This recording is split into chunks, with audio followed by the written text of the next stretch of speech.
પાદરાનો આ મુજપુર ગંભીરા બ્રિજ કે જે સવારે 7 વાગ્યાના સુમારે પડી ગયો, તૂટી ગયો, એક મુજપુર ગંભીરા બ્રિજની રજૂઆતો છેલ્લા 4 વર્ષથી અનેક લોકો હાર સફળતા નથી મળી। જે પ્રકારે આપણે જોઈ રહ્યા છે અહીં આગળ મોટા ક્રેન દ્વારા જે છે એ હાલ નીચે નદીમાં પડેલા ટ્રક કાઢવાના પ્રયત્નો સતત છેલ્લા કલાકોથી ચાલી રહ્યા છે, પરંતુ ક્યાંક ને ક્યાંક હજુ સુધી એ ટ્રક બહાર નથી આવ્યા। નીચેની તરફ પણ જેસીબી મશીનો લાગ્યા છે અને જેસીબી મશીન દ્વારા હાલ અહીં આગળ એક રસ્તો બનાવવાનો પ્રયત્ન કરવામાં આવી રહ્યો છે।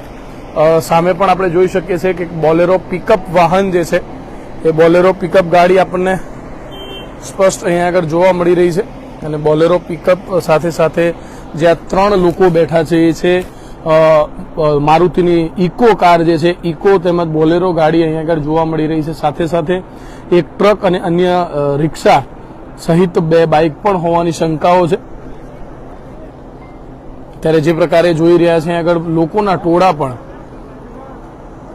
ખૂબ મોટી સંખ્યામાં લોકો અહીં આગળ ઉમટી આવે છે અને સતત જે પ્રકારે આ સમગ્ર ઘટના બની છે અને આ ઘટનામાં કેટલાય લોકોના જીવ ગયા છે, જેમાંથી 9 લોકોના ડેથ કન્ફર્મ થઈ ચૂક્યા છે। 9 લોકોના ડેડ બોડી જે છે એ પાદરા સરકારી હોસ્પિટલ ખાતે હાલ ત્યાં છે ને 5 જેટલા લોકો જે સારવારની જરૂર હતી એવા લોકોને હાલ વડોદરા એસએસજી હોસ્પિટલમાં ખસેડવામાં આવ્યા છે। હાલ જે આપ દ્રશ્યો જોઈ રહ્યા છો એ છે પાદરા તાલુકાના મુજપુર ગંભીરા બ્રિજ પરના અને મુજપુર ગંભીરા બ્રિજ પર જે દુઃખદ ઘટના સર્જાઈ છે તેમાં હજી સુધી 1-2 ડેડ બોડી તેમજ 1-2 કાં તો વધુ પણ હોઈ શકે છે અને વાહનો નથી મળ્યા। એનડીઆરએફ અને એસડીઆરએફની ટીમ જે છે તે સતત ત્યાં જે પ્રકારે આપણે જોઈ રહ્યા છે અહીં આગળ શોધખોળ ચાલી રહી છે। આ જે જોઈ રહ્યા છો આ છે એનડીઆરએફ અને એસડીઆરએફની ટીમ કે જે ટીમ અહીં આગળ સતત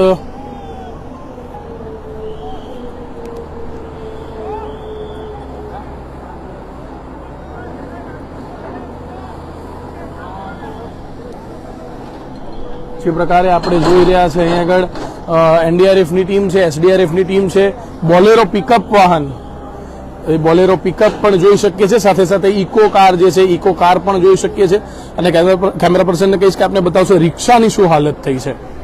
જે રિક્ષા છે એ રિક્ષાની શું હાલત થઈ છે તે પણ આપણે અહીં આગળ સ્પષ્ટ જોઈ શકીએ છીએ। સાથે સાથે બૂમ પાડલો ને સાહેબ તમે જે આપણે જોઈ શકીએ છીએ અહીં આગળ 3 જેટલા જેસીબી મશીન પણ અહીં આગળ લાગ્યા છે અને 3 જેટલા જેસીબી મશીન દ્વારા એ ટ્રકને કાઢવાના પ્રયત્નો કરવામાં આવી રહ્યા છે। ઉલ્લેખનીય બાબત એ પણ છે કે હાલ અહીં આગળ ક્યાંક ને ક્યાંક ઝાર જે કહેવાય એ આવશે, પાણી ભરાશે, એ સમયે પણ પરિસ્થિતિ વધુ વણસવાની છે। આપણે જે પ્રકારે અહીં આગળ જોઈ રહ્યા છે એમ સતત બચાવ કામગીરી તો નહીં પરંતુ ડેડ બોડી શોધો કામગીરી ચાલી રહી છે અને જે કામગીરી હાલ અહીં આગળ સ્પષ્ટ જોવા મળી રહી છે, પરંતુ કોઈ પ્રકારની સફળતા હજી નથી મળી। પોલીસ પણ અહીં આગળ તૈનાત છે, પોલીસ પણ અહીં આગળ છે ને પોલીસ પણ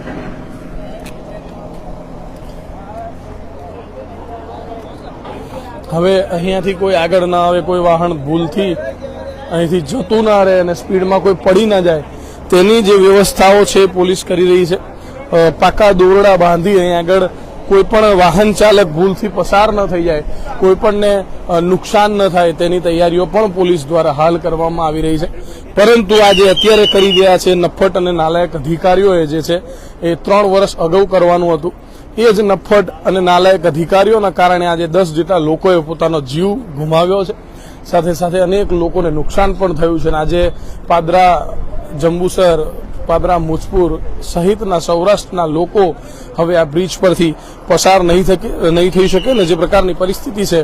બીજી તરફના પણ દ્રશ્યો અમે આપને લોકો પોતાના પરિવારજનોની રાહ જોઈને બેઠા છે।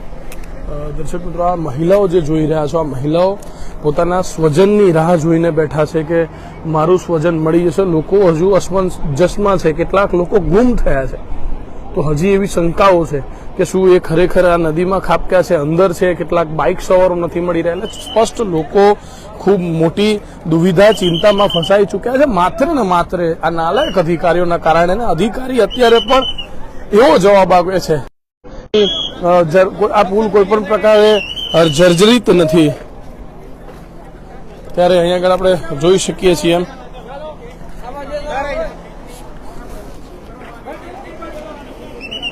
જે પ્રકારે આપણે જોઈ શકીએ છીએ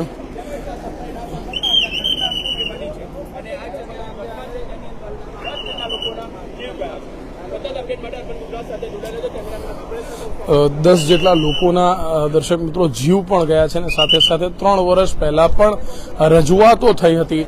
3 વર્ષ પહેલા પણ 3 વર્ષથી સતત પૂર્વ ધારાસભ્ય હોય, જાગૃત નાગરિકો હોય, તમામ દ્વારા સતત રજૂઆતો કરવામાં આવતી હતી, પરંતુ ક્યાંક ને ક્યાંક લોકો અધિકારીઓ દ્વારા ન સાંભળતા આખરે આ પુલ તૂટી પડ્યો છે. પુલ તૂટતાની સાથે 10 લોકોના મોત અને અનેક વાહનો નદીમાં ખાબક્યા છે ને જેને લઈને આજનો દિવસ એ પાદરા તાલુકા માટે કાળમુખો દિવસ અને કાળો દિવસ, બ્લેક ડે સાબિત થયો છે.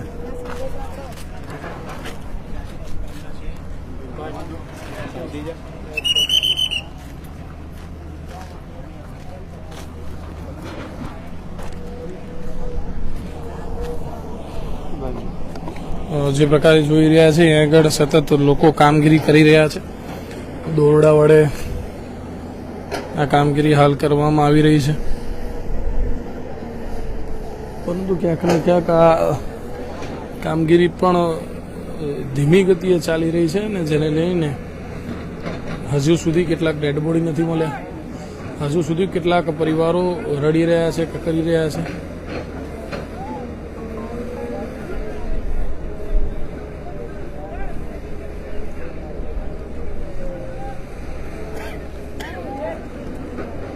હાલની દર્શક મિત્રો આ જે પરિસ્થિતિ છે ખૂબ જ ખરાબ પરિસ્થિતિ ને પાદરા તાલુકાના ઇતિહાસમાં સૌથી બ્લેક ડે, સૌથી ખરાબ દિવસ સાબિત થયો છે. પાદરા તાલુકાના ઘણા લોકો છે, આણંદ જિલ્લાના લોકો છે, ખેડા જિલ્લાના લોકો છે અને આ સવારના સમયે જે આ ઘટના બની છે ત્યારથી લઈને અત્યાર સુધી આખા ગામના લોકો અહીંયા આગળ આપણે સૌ જોઈ શકીએ છીએ. હજારોની સંખ્યામાં લોકો આ નદી કાંઠે અહીંયા આગળ છે ને બચાવ કામગીરી પણ લોકો હાલ ચોક્કસ કરી રહ્યા છે.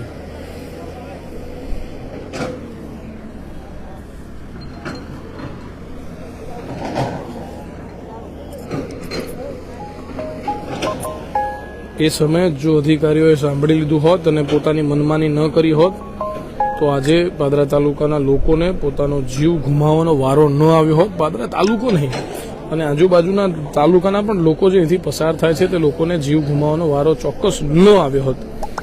ત્યારે પાદરા તાલુકાનો મુજપુર ગંભીરા બ્રિજ તૂટ્યો અને તેના દ્રશ્યો આપણે સ્પષ્ટ જોઈ રહ્યા છે. ખૂબ ગંભીર પરિસ્થિતિ પણ છે.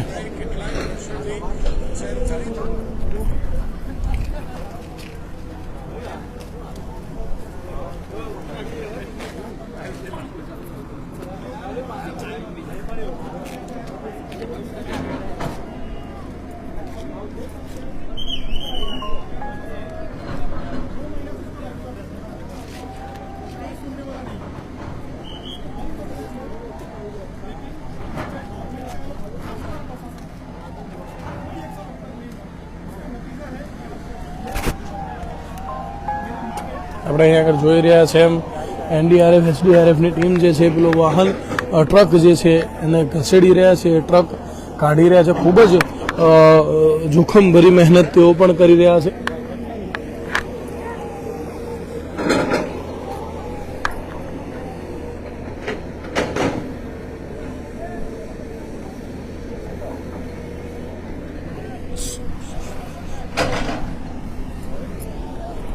ખૂબ જોખમભરી મહેનત જે છે હાલ એનડીઆરએફ અને એસડીઆરએફની ટીમ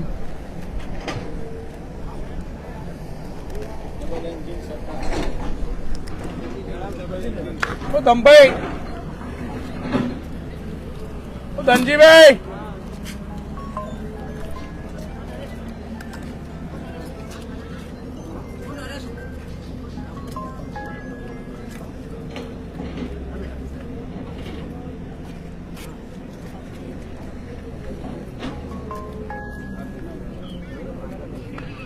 જે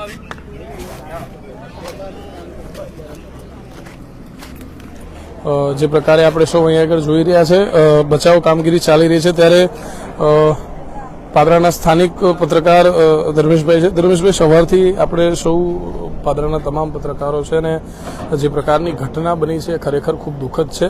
અગાઉ 4 વર્ષોથી પણ રજૂઆતો થતી હતી, ક્યાંક ને ક્યાંક અધિકારીએ પણ ધ્યાને ન આપીને આજના દિવસમાં એક બહુ બેહદ ગંભીર ઇન્ટરવ્યુ પણ અધિકારીએ આપ્યું છે. કહી શકાય કે ભાષા તેની એવી હતી કે આ પુલ 100 વર્ષનો છે, હજી 60 વર્ષ ચાલશે, અને અધિકારીએ આપણને એવું કહ્યું કે આ પુલ તો જર્જરિત જ નથી. એટલે શું કહો છો, સવારથી કેવા પ્રકારની અપડેટો છે? ચોક્કસથી ભાવિન, આપણે સમજી શકીએ છીએ કે કોઈ પણ મીડિયા હોય જેઓએ સતત આ અહેવાલ રજૂ કર્યો છે આજથી નહીં 4 વર્ષ પહેલાથી. કારણ કે આજે 41 વર્ષ જે પુલને પૂર્ણ થઈ જાય, આજે 85 ની અંદર જ્યારે જે પુલ બન્યો હોય તો સ્વાભાવિક રીતે હું તમને કહું કે આ જે પુલ છે તો તમે સમજી શકો છો કે એની પરિસ્થિતિ શું હોય. આ પુલનું સમારકામ અનેકવાર કરવામાં આવ્યું છે, એના અમે સાક્ષી છે કે પુલનું સમારકામ થયું, પરંતુ તેની નીચેના પાયા આજ દિન સુધી તંત્રએ જોયા છે ખરા? અને જો જોયા હતા તો પછી આ પ્રકારની ઘટના કેમ બની? સૌથી મોટો સવાલ એ છે કે સામાન્ય કોઈ ઘટના હોય તો એ ચલવી લેવાય, પરંતુ જ્યારે આટલી મોટી દુર્દશા થાય, આટલી મોટી ઘટના બને, તો શું તંત્ર પાસે કોઈ એવા અધિકારીઓ કે એવા એન્જિનિયરો નથી કે જે આ બાબતની તપાસ કરી શકે? ચોક્કસથી વાત સારી છે કે અત્યારે તંત્ર વહેલી સવારથી કામે લાગ્યું છે. અલગ અલગ પોલીસ વિભાગ હોય કે ફાયરની ટીમો હોય કે સ્થાનિક તરવૈયાઓ હોય કે એસડીઆરએફ, એનડીઆરએફ, કોઈ પણ તંત્ર અહીંયા આગળ કામે લાગ્યું છે, સારી વાત છે. પરંતુ આ જ તંત્ર, જે જવાબદાર તંત્ર છે, તેની સામે કાર્યવાહી થવી જોઈએ. એનું કારણ એવું છે કે જે તે તંત્રએ આ પોતાની કોઈ ભૂલના કારણે આટલી મોટી ઘટનાને અંજામ આપ્યો છે. આજે 10-10 લોકોના મૃત્યુ થઈ જાય, જે પરિવાર પોતાના ઘરેથી પોતાના પ્રવાસ માટે નીકળ્યો હોય, જેને ખબર પણ નહીં હોય કે હું આજે આ દુનિયા છોડી દઈશ, કદાચ એના દુનિયા છોડી દેવાનો વારો આવ્યો છે. એટલે આ બાબત ખૂબ ગંભીર કહી શકાય. રાજ્યના મુખ્યમંત્રી ભૂપેન્દ્ર પટેલે, હર્ષ સંઘવી સાહેબે પણ આ બાબતે દુઃખ વ્યક્ત કર્યું છે. પરંતુ સૌથી મહત્વની વાત એ છે કે આ સરકારે આવા અધિકારીઓ સામે પગલાં લેવા પડશે. જો આ પ્રકારની ઘટનાઓમાં અધિકારીઓ સામે જો પગલાં લેવાશે તો આ પ્રકારની ઘટનાઓ નહીં બને. કારણ કે પાદરા, મુજપુર, ગંભીરા, એટલે કે આ ઘટના જો પહેલાથી પ્રિકોશન લીધા હોત તો કદાચ આ ઘટના ના બનત. આજે તમે સમજો જુઓ કે પાદરા અને આણંદ વચ્ચેનો આ સંપર્ક તૂટી ગયો છે. અહીંયાથી કોઈ પણ વ્યક્તિને અવર જવર કરવી હશે તો એને 50 કિલોમીટર દૂર જવું પડશે. પરંતુ એ જ વાતને જો આ લોકોએ ધ્યાન પર લીધી હોત તો કદાચ આ ઘટના ના બનત. ભાવિ, આજે આ ઘટના બની છે તેની અંદર તમે જુઓ કે પોતાના પરિવારને જે લોકોએ ગુમાવ્યા છે તે લોકોનું આક્રંદ જુઓ, તે લોકોનું દુઃખ જોઈ નહીં શકાય. આજે પાદરાના સામૂહિક આરોગ્ય કેન્દ્રની અંદર જે 11 બોડી પડી છે એ લોકોના પરિવારો સામે તમે આંખ મિલાવીને નહીં જોઈ શકો. આ અધિકારીઓને ખબર પડવી જોઈએ કે એ લોકોની હાલત શું છે.